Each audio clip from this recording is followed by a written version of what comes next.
নমস্কার বন্ধুরা, মালার রান্না বান্নাতে সবাইকে স্বাগত। প্রচন্ড এই গরমে এই রকম মটকা মালাই যদি বাড়িতে বানানো যায় তাহলে কিন্তু খুবই ভালো হয়। অপূর্ব স্বাদের দোকানের মতন দেখতে মটকা মালাই কিন্তু আজকে আমি তৈরি করে দেখাবো। আশা করি ভিডিওটি সবার কাছে খুবই ভালো লাগবে। আর বন্ধুরা, এইভাবে মটকা মালাই বাড়িতে অন্তত একবার তৈরি করে খেয়ে দেখেন। এই মালাই কিন্তু আপনাকে এত দুর্ধর্ষ গরমেও তৃপ্তি দেবে। আর এই মটকা মালাই যদি আপনি একবার বানান, আমি জানি এটা আপনি বারবার বানিয়ে খাবেন।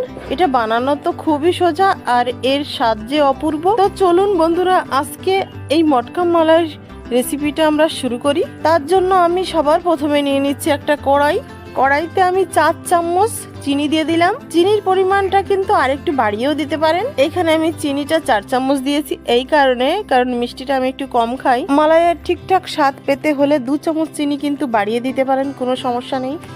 আচ্ছা, এইখানে আমি এই চিনি অনবরত নাড়তে চাড়তে কিন্তু ক্যারামেলাইজড করব। আমি কিন্তু চিনি এইখানে 4 চামচের মাপ করে নিয়েছি, কারণ 4 চামচ প্রায় সবার বাড়িতেই থাকে। তো বন্ধুরা, আমি কিন্তু এইখানে অনবরত নাড়তে চাড়তে ক্যারামেলাইজড তৈরি করে ফেলেছি। আমি এই ক্যারামেলাইজড এর মধ্যে 1.5 কাপ দুধ ঢেলে দিলাম। ক্যারামেলাইজড বানানোর কিন্তু একটাই কারণ, মটকা মালাইতে কিন্তু বাজারের মতন একটা সুন্দর কালার আসার জন্য। আর এই চিনিকে ক্যারামেলাইজড করার জন্যই কিন্তু সুন্দর একটা কালার আসবে। এই দুধটাকে কিন্তু কিছুক্ষণ ধরে আর একটু জাল করে গাঢ় করে নেব। তারপরে আমি চলে যাচ্ছি, এই যে 1 চামচ ময়দা নিলাম, এর মধ্যে আমি 2 চামচ মতন জল দিয়ে একটু নাড়াচাড়া করে একটা ঘোল তৈরি করে রাখবো। আচ্ছা, ঘোলটা তো তৈরি হয়ে গেল। এবার আমি জাল দিয়ে রাখা দুধের মধ্যে এই মিক্সার ঘোলটা ঢেলে দেবো এবং এরপরে এটা নাড়তে চাড়তে থাকবো। আচ্ছা, মিক্সারটা কিন্তু ঢালার সময় গ্যাসের ফ্লেমটাকে লোতে করে রাখতে হবে। আর 1 থেকে 1.5 মিনিটের মধ্যেই দেখবো সম্পূর্ণ মটকা মালার এই যে মিক্সারটা, এটা কিন্তু অনেকটাই গাঢ় হয়ে যাবে। এখানে মালাইয়ের মিক্সার আমাদের কিন্তু পুরোপুরি রেডি হয়ে গেছে। এবারে আমি গ্যাসের ফ্লেমটাকে পুরো অফ করে দেব। গ্যাসের ফ্লেমটাকে অফ করে দেওয়ার পরও কিন্তু এইভাবে হাতার সাহায্যে নাড়তে চাড়তে থাকতে হবে। তাহলে কি হবে, উপরে যে শাওয়ারটা হয় সেটা হবে না, আর মালাইটা কিন্তু অনেক স্মুথ হবে। খেতে কিন্তু একদম বাজারের মটকা মালাইয়ের মতো লাগবে। এইভাবে নাড়তে চাড়তে দেখা যাবে কিছুক্ষণের মধ্যেই কিন্তু এটা ঠান্ডা হয়ে যাবে। তারপরে আমি এটা চায়ের কাপে ঢেলে নেব। কুলপিটা কিন্তু আপনি আপনার যে কোনো পাত্রেই সেট করতে পারেন।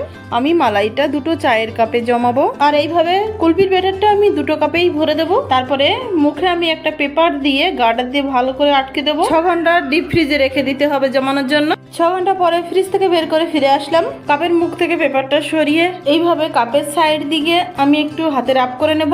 এতে কি হবে, মালাইটা কিন্তু খুব সহজেই কাপটা ছেড়ে দেবে। তারপরে ছুরি দিয়ে হালকা হাতে এইভাবে ঘুরিয়ে নিলেই কিন্তু মটকা মালাইটা খুব সহজেই বেরিয়ে আসবে। আর এই যে কত সুন্দর মালাই আমাদের জমেছে, একদম ক্রিমি ক্রিমি এর টেক্সচার হয়েছে। এবার আমি কি করব, ছুরির সাহায্যে 2 দাগ করে নেব।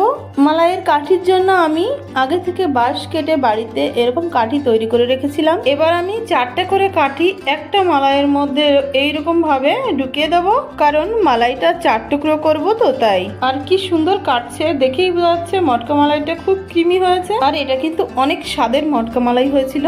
এরকম আরো ভালো ভালো রেসিপি ভিডিও দেখার জন্য আমার চ্যানেলটিকে অবশ্যই সাবস্ক্রাইব করে রাখবেন।